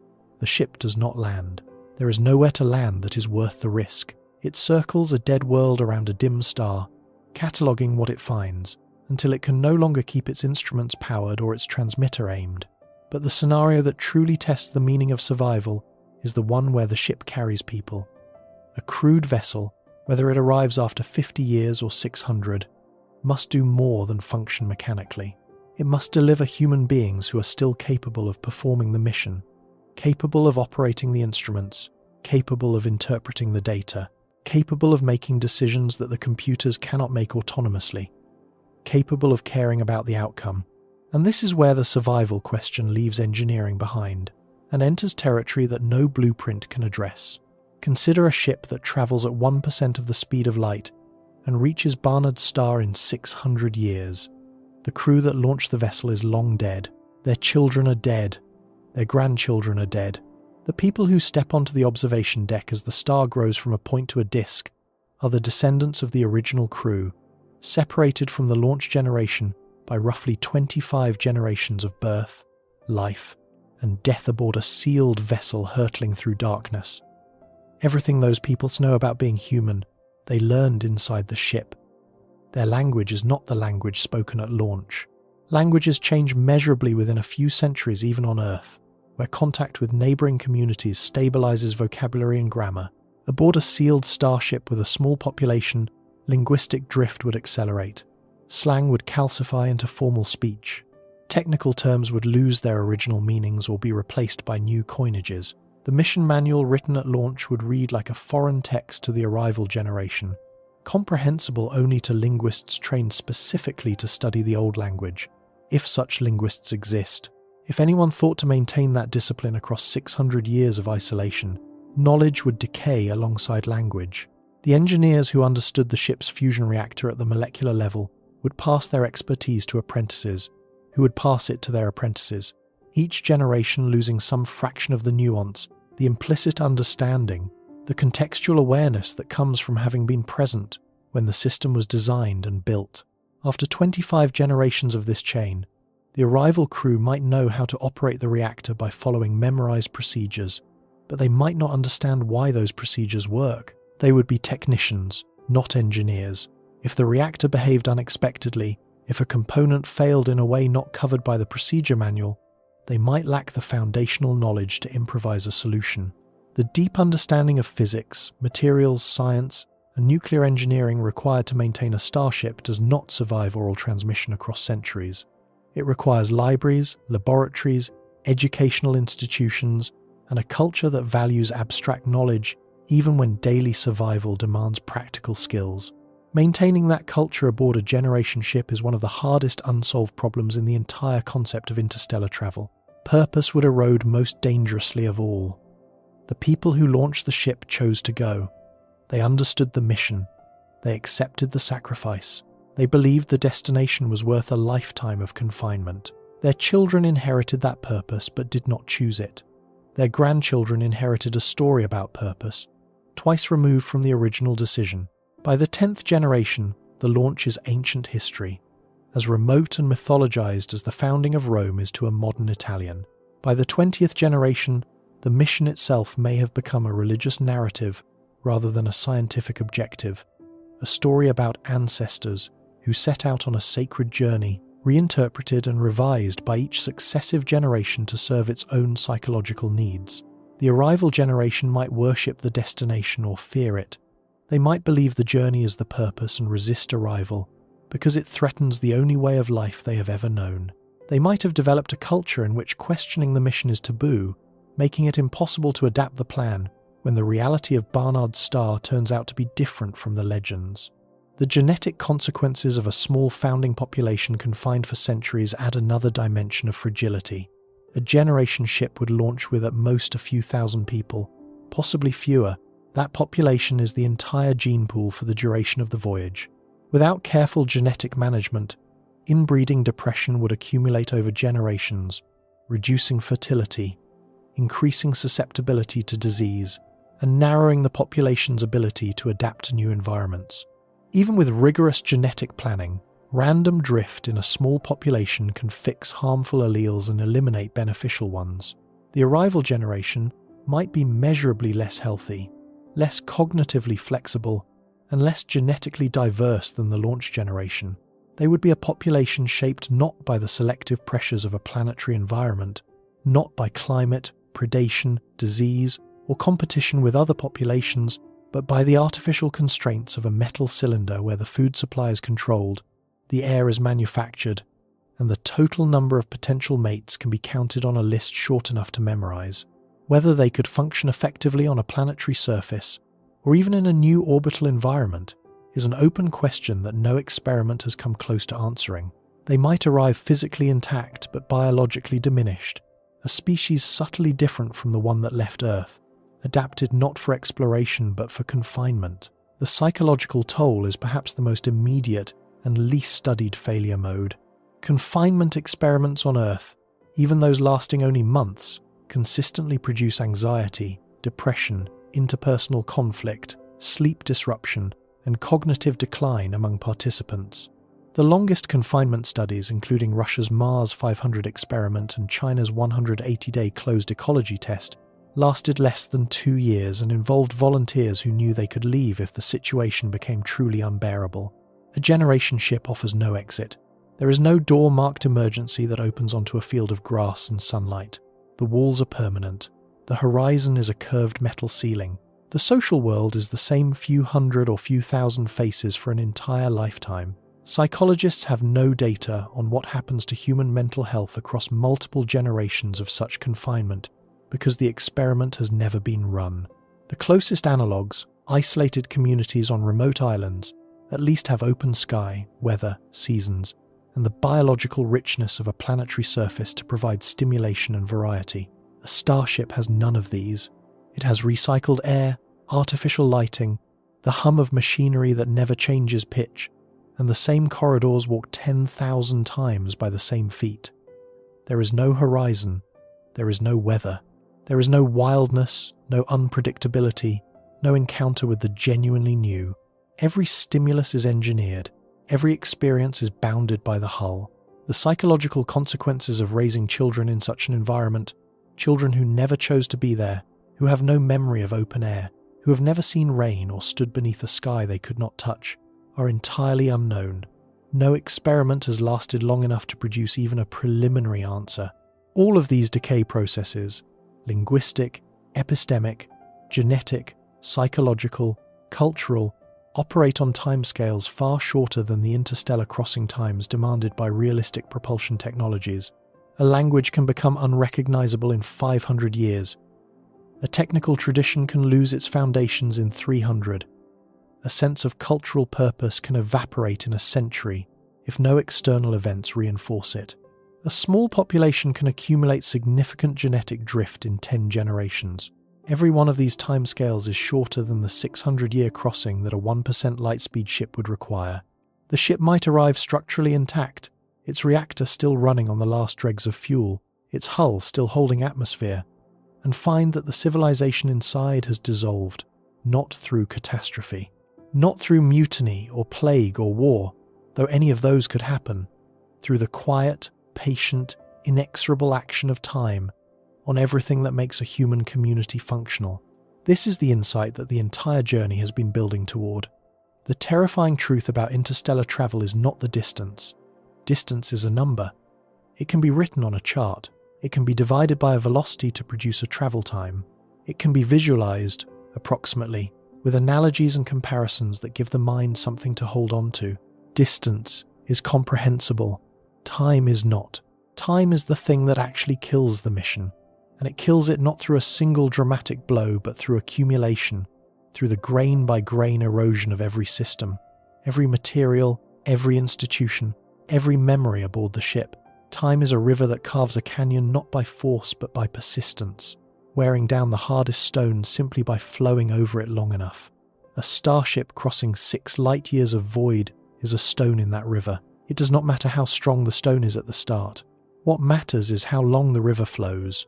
A fission reactor does not explode after 50 years. It becomes unreliable, its output fluctuates, its control systems drift. One day, it simply does not restart after a scheduled maintenance shutdown, and no one aboard has the parts or the knowledge to fix it. A seal does not burst after a century. It weeps. It leaks a molecule at a time, so slowly that the pressure drop is undetectable for years, until the cumulative loss triggers a cascade failure in the atmospheric balance. A computer does not crash after 200 years of cosmic ray bombardment. It makes mistakes. Small ones at first. A navigation fix that is off by a fraction of a degree. A sensor reading that no longer matches reality. A maintenance alert that triggers when nothing is wrong, or fails to trigger when something is. The errors accumulate. The crew compensates. They develop workarounds, habits, rituals for dealing with the machine's growing unreliability. After enough generations, the workarounds become tradition, and the original function of the system is forgotten. The machine still runs. The crew still interacts with it, but neither is performing the task it was designed for. The arrival at Barnard's star, if it happens, would be the culmination of the longest and most punishing endurance test any human enterprise has ever attempted. Not a test of speed, not a test of fuel. A test of whether the things that make a mission meaningful, working instruments, coherent data, living crew, functional culture, shared purpose, can outlast the crossing. And the honest answer, based on everything we know about material science, radiation physics, closed system ecology, human psychology, cultural evolution, and the merciless arithmetic of radioactive decay, is that they probably cannot. Not because the engineering is impossible, it may be merely very, very difficult, but because time attacks every system simultaneously, and no single solution addresses more than 1 or 2 failure modes at a time, and the interactions between cascading failures are too complex to predict or prevent across timescales that exceed the lifespan of every civilization that has ever existed on Earth. There is a particular cruelty in this conclusion. Barnard's star is not far. By the standards of the galaxy, it is right next door. It is closer than the nearest major star-forming region. It is closer than any globular cluster. It is closer than any point in any other spiral arm of the Milky Way. A photon of light can cross the gap in 6 years. A radio signal sent from Earth today would arrive before a child born this afternoon finishes elementary school. The star is visible through a backyard telescope. Its planets have been measured by instruments that fit inside a building, We know its mass, its temperature, its age, its chemical composition, and the orbital parameters of its 4 confirmed worlds with extraordinary precision. It is one of the most thoroughly characterized stars in the sky. There is nothing mysterious about the destination.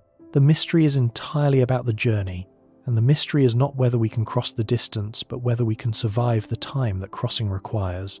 A starship that cannot survive is a message in a bottle with nothing written inside. It arrives, it is found, or it is not, but it carries no meaning. It delivers no knowledge. It represents no achievement other than the brute fact that momentum carried it from one point in space to another. A dead probe drifting past Barnard's star at 12% of the speed of light is not exploration. It is ballistics. A generation ship arriving with a population that has lost its technical knowledge, its cultural memory, and its understanding of why it was sent is not a colony mission.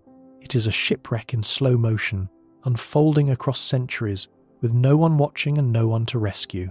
And yet, the fact that we can describe these failure modes means we understand them. The fact that we can calculate the rate of plutonium decay, the flux of galactic cosmic rays, the erosion rate of interstellar dust, the degradation curve of semiconductor junctions, means we are not guessing. We are engineering, and engineering has always been the practice of solving problems that initially appear impossible. A century ago, the idea of keeping a spacecraft functioning for 50 years in deep space would have been dismissed as fantasy. Voyager proved it could be done, not through revolutionary technology, but through conservative design, generous margins, and the discipline to build something that works even when no one is watching. The challenges of interstellar travel are orders of magnitude harder, but they are challenges of degree, not of kind. Every failure mode has, in principle, a mitigation strategy. Better shielding, more redundant systems, self-healing materials, wider margin closed-loop ecologies, artificial intelligence capable of adapting to unforeseen failures, genetic repositories that preserve diversity across generations. None of these solutions exist today in a form ready for interstellar deployment, but none of them violate the laws of physics. They are engineering problems, staggering in scale and complexity, but engineering problems nonetheless. The question is not whether human ingenuity could eventually solve them. Given enough time, enough resources, and enough motivation, it probably could. The question is whether we will choose to try, knowing that the answer might take centuries of development before the first ship launches, and centuries more before it arrives. Knowing that the people who begin the work will not live to see it completed. Knowing that the destination might offer nothing more than 4 scorched rocks orbiting a dim red star that could not care less whether anyone came to visit. Barnard's star does not know we exist. It does not know that a small, warm, wet planet 6 light-years away produced creatures who measured its wobble, catalogued its planets, and dreamed of crossing the gap. It has been burning its hydrogen in quiet obscurity for 10 billion years, longer than our sun has existed, longer than the Earth has had oceans, longer than multicellular life has crawled on any surface anywhere in our solar system. It will continue burning for trillions of years after our sun has swollen, shed its outer layers, and faded into a white dwarf. It is patient in a way that nothing human can match, and that patience is the final lesson of this story. The star has time, we do not. Our ships do not. Our bodies, our cultures, our languages, our institutions, our memories, all of them dissolve in time like structures built of sand at the edge of a rising tide. The distance to Barnard's star is 6 light-years. That distance is not the obstacle. The obstacle is the frailty of everything we would send across it. Picture the Starship in its final light year. The red dwarf ahead has grown bright enough to see without instruments, a faint ember that has been expanding from a point for years now. The first new star the ship's cameras have resolved since leaving the solar neighborhood long ago. The ship is close. By any interstellar standard, it is already there. 1 light-year is a rounding error on the scale of the galaxy. But look inside the ship. The reactor flickers. The computers run on error-corrected memory that corrects less accurately every year. The hull is pitted and thinned by a lifetime of dust impacts. The air carries a chemical taste that the filters can no longer fully scrub. The crew, if there is still a crew, speaks a language that the launch generation would not recognize. They follow procedures they do not fully understand, maintaining systems they cannot fully repair, pursuing a purpose they inherited but did not choose. They are almost there. One more year. A single light year. A distance that a photon covers in 12 months. That a radio signal crosses before a birthday comes around again. But inside the ship, the last light year feels like the longest. Because the ship has been dying for the entire journey. And in this final stretch, the question is no longer whether it can reach the star. The question is whether anything inside it, any instrument, any mind, any thread of meaning connecting this moment to the moment of launch, has survived the crossing. The frightening part of a starship to Barnard's star is not the void between the stars. It is not the emptiness, or the cold, or the radiation. It is the time. Time is not a passive medium through which the ship travels. Time is an active force, a corrosion, a slow violence that works on every molecule of metal, every strand of DNA, every byte of data, every bond of shared understanding between the people aboard. 6 light years of distance is a problem of physics. 6 light years of time is a problem of mortality. And mortality is the one engineering constraint that no blueprint has ever overcome. The ship arrives, or it does not. Barnard's star keeps burning either way. The 4 small planets keep circling in their tight, scorched orbits. The universe notices nothing, but somewhere inside that drifting vessel, in the last flicker of a failing computer, or the last breath of a descendant who never saw the sky, is the answer to the question we asked at the beginning. How long could a starship to Barnard's star survive? Long enough to try, perhaps long enough to arrive, but whether long enough for arrival to matter, that depends on whether human beings can build something more durable than time itself. So far, nothing we have ever made has passed that test, but we keep building anyway, and perhaps that stubbornness, the refusal to accept that the stars are too far and the years too many, is itself a kind of survival. The only kind that does not require a ship.